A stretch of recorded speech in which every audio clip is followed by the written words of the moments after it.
তো দর্শক,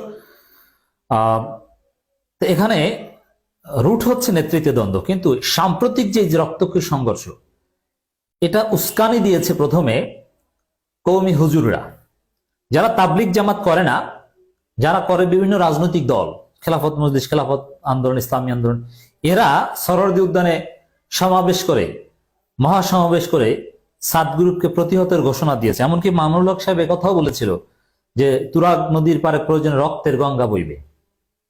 এর মানে সংঘাত সংঘর্ষে উস্কানিদাতা কওমি হুজুরেরা। আমি বিষয়টা গভীরভাবে পর্যবেক্ষণ করছি, কোথাও পাইনি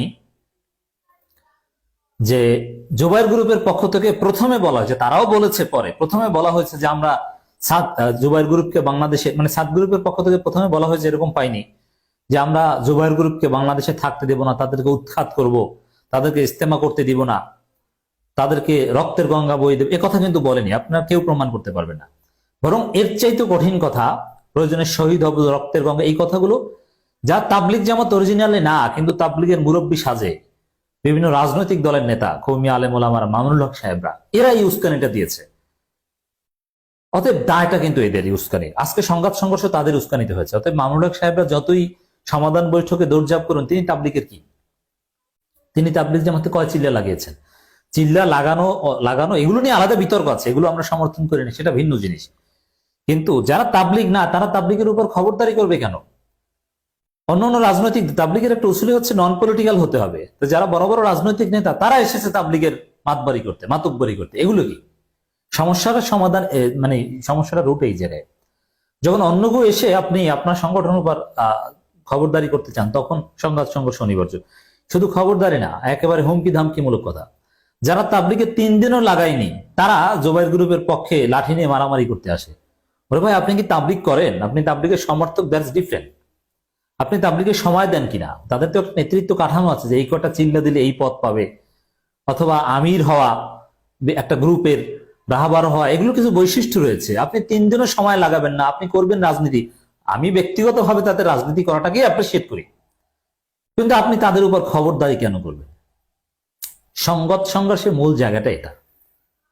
এজন্য যারা তাবলিগ না, তাদেরকে তাদের এই সমস্যার সমাধান এবং এই ঝামেলা থেকে দূরে রাখতে হবে।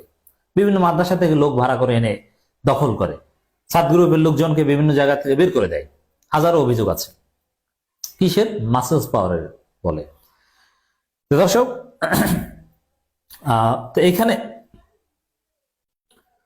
এই আলেম দাবিদার বা আলেম, আসলে আলেম আলেম দুই গ্রুপে আছে, কিন্তু বেশিরভাগ আলেম বা মাদ্রাসা ছাত্র হচ্ছে জুবাইর গ্রুপে। তারাই উস্কানিটা দিচ্ছে। দেখেন সাত গ্রুপ কি বলছে, তারা কি বলছে? জুবাইর গ্রুপকে থাকতে দিবে না, তারা তাদের অধিকার চাচ্ছে। বলছে যে জুবাইর সাহেবকে ভিসা দিতে হবে, তাকে ইস্তেমায় আনার ব্যবস্থা করতে হবে, আমাদেরকে ইস্তেমার মাঠে অনুমতি দিতে হবে। তারা তো বলছে না তারা করতে পারবে না, তারা তাদের অধিকারের কথাটা বলছে।